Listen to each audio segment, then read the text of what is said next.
नमस्कार बच्चों, Hindi learning channel में आपका स्वागत है। सबसे पहले बच्चों, अगर आपने हमारा चैनल सब्सक्राइब नहीं किया तो आप हमारे चैनल को सब्सक्राइब कर लें।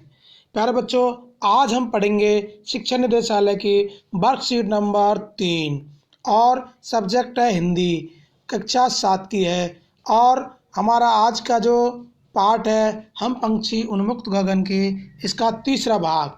बच्चों, इसमें सबसे पहले अपना नाम लिखें, अपने कक्षा अध्यापक का नाम लिखें और डेट है 24 सितंबर 2020। प्यारे बच्चों, जो कोरोना का काल है, इसमें या कोविड-19 के लॉकडाउन में या तालाबंदी में घर के अंदर बंद होकर आपको कैसा लगता है बच्चों, ये तो आप जान गए होंगे, क्योंकि ये आपने 5-6 महीने खूब महसूस किया है कि घर में अंदर बंद रह के इंसान किस प्रकार रह सकता है। तो सोचिए बच्चों, अगर पिंजरे में बंद कोई पक्षी है तो उसको कैसा लगता होगा। कई बार तोते या कोई बच्चे हम पाल लेते हैं पंछी, तो उसको कैसा महसूस होता होगा जब वो पिंजरे में बंद होता है बच्चों। तो इसी बारे में हम जानते हुए हम पंछी उन्मुक्त गगन के का तीसरा भाग बच्चों इस वर्कशीट में पढ़ेंगे। और इस कविता के लेखक है बच्चों शिवमंगल सुमन।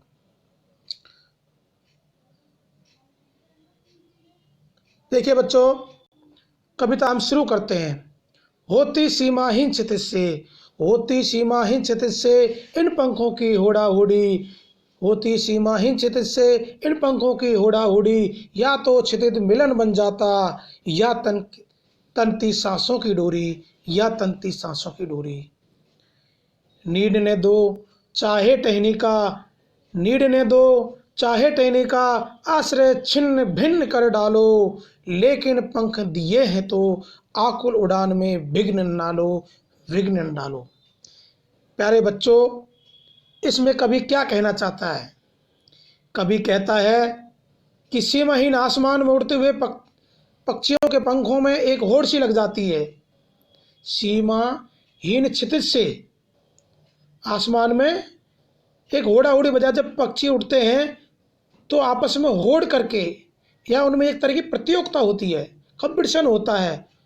इन पंखों की होड़ा उड़ी, उन पंखों से उड़ने की होड़ सी उनमें लग जाती है, और या तो क्षितिज मिलन बन जाता या तन की सांसों की डोरी। और वो कहते हैं कि सीमा को छू लेना चाहते वो, जिसका कोई अंत नहीं है, वे आसमान को छू लेने की इच्छा रखते हैं, चाहे फिर इसके लिए उन्हें अपने प्राण ही क्यों ना देना पड़े बच्चों। सांसों की डोरी, चाहे उनकी सांसों की डोरी टूट जाए, उनके प्राण निकल जाए, लेकिन वो पक्षी आसमान में आज़ाद होकर उड़ना चाहते हैं।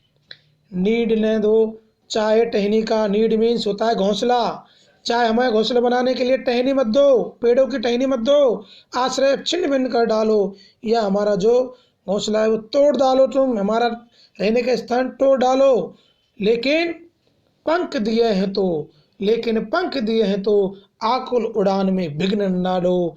आप हमारी उड़ने की जो गति है, हमें जो भगवान ने पंख दिए हैं, उस उड़ने की गति में या हमारी उड़ान में तुम किसी तरह की परेशानी मत डालो या बाधा मत डालो, हमें आज़ाद होकर के उड़ने दो। इस तरह कहने का कवि का यही भाव है।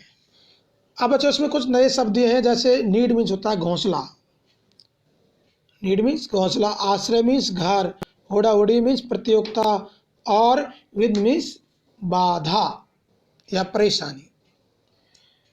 इसमें बच्चों आज के वर्कशीट हमने क्या सीखा, कुछ प्रश्न दिए हुए हैं, जैसे पक्षी उन्मुक्त रहकर अपनी कौन कौन सी इच्छाएं पूरी करना चाहते हैं।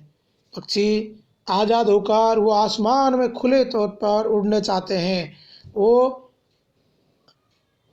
लंबी दूर तक उड़ करके अपनी इच्छाएं पूरी करना चाहते हैं। पक्षियों को पालना उचित है या नहीं, अपने विचार लिखिए बच्चों। पक्षियों को आप घर में पालते हैं, उसमें अपने विचार लिखिए, क्या ये अच्छा है या गलत है आपके लिए, तो ये आपको खुद को लिखना है। क्योंकि अगर पालते हैं तो बच्चों पक्षियों को हमें प्यार करना चाहिए, उनको टाइम से खाना पानी देना चाहिए, उन्हें किसी भी तरह की परेशानी नहीं होनी चाहिए। इस तरह बच्चों आपको अपने इसमें विचार लिखने हैं। आपने भी बच्चों कई बार कोई पक्षी पाले होंगे, तोता वगैरह, वो या कोई और दूसरा पक्षी, तो आपको कैसा लगता है ये पक्षियों को पालना, या आपको अपने विचार सोचकर अपने विचार आपको लिखने हैं। प्रश्न नंबर 3 है बच्चों, इसमें कुछ शब्द दिए हैं, उसमें आपको वाक्य बनाने हैं। जैसे घोंसला, तो इसमें लिख सकते हैं कि पक्षी रहने के लिए घोंसला बनाते, इस तरह एक वाक्य बना सकते हैं। प्रतियोगिता, जैसे खिलाड़ी प्रतियोगिता में भाग लेने के लिए कड़ी मेहनत करते हैं या प्रतियोगिता जीतने के लिए, इस तरह आप लिख सकते हैं। बाधा, तो इसमें हमें सारी बाधा को पार करते हुए अपने लक्ष्य की ओर बढ़ना चाहिए, इस तरह हम वाक्य बन सकते हैं। एक है घर, हमें अपना रहने के लिए अच्छा सा घर बनाना चाहिए, इस तरह हम ये वाक्य बना सकते हैं।